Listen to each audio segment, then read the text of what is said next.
মাটির উপর বসে একজন কাস্তে চালাচ্ছেন পাকা ধানে, আবার কেউ গাছ থেকে নামাচ্ছেন ঝুলে থাকা সবুজ মরিচ।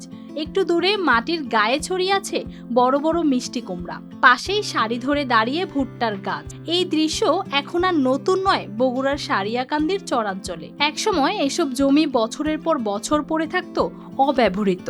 বর্ষাকালে জমি ডুবে যেত নদীর পানিতে, আর শুষ্ক মৌসুমে পানির সংকটে চাষ করা হতো না সম্ভব। তবে গত কয়েক বছরে পরিস্থিতি বদলেছে, আর চরের জমির ব্যবহার ও সম্ভাবনাও পুরোপুরি পাল্টে গেছে। আসলে চর অঞ্চলের জমিগুলো দীর্ঘদিন হলে পতিত পড়ে থাকতো, মানুষ গরু বাছুর চলাইতো, আমরা গরু বাছুর চালাই আর কি। কিন্তু উপজেলা কৃষি অফিসার থেকে কিছু সাজেশন নেওয়ার কারণে আমরা এই দীর্ঘদিন যে আবাদগুলো করছি 2 বছর হলে, আবাদত প্রচুর লাভ। ভুট্টা করতেছি, ধান করতেছি, মসুর কালাই, মাস কালাই, মরিচের আবাদ, এটা লাভ হয় আর কি। কৃষকেরা নিজেরাই মাটিতে বোরিং বসিয়ে পানি তুলছেন। প্লাস্টিক পাইপে সেই পানি পৌঁছে যাচ্ছে উঁচু নিচু জমিতে।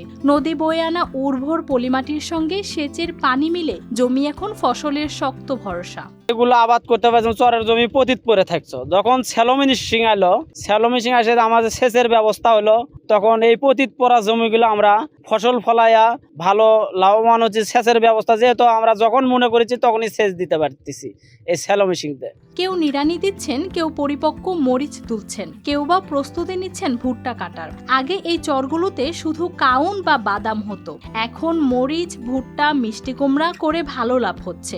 একই জমিতে বছরে 2 ফসল তুলতে পারছেন তারা। চুন ধরিচ্ছে পাইকলে তারপর বিক্রি করবো। খরচ গেছে 45,000, আল্লাহর রহমত আশা করা যায় লাখখানি বেচবো। উপজেলা কৃষি অফিসার জানায়, চলতি মৌসুমে সারিয়াকান্দির চরাঞ্চলে হাজার হাজার হেক্টর জমিতে ধান, মরিচ, ভুট্টা ও নানা শাকসবজির আবাদ হয়েছে। আমাদের বিভিন্ন কৃষি অফিসের পরামর্শে এবং সহযোগিতায় চরকে দিন দিন আসলে আমরা বিভিন্ন ফসলের আবাদ উপযোগী করে তুলছি, এবং ক্যাশ ক্রপ হিসাবে ভুট্টার আবাদ আমাদের চরের জমিতে বৃদ্ধি পাচ্ছে।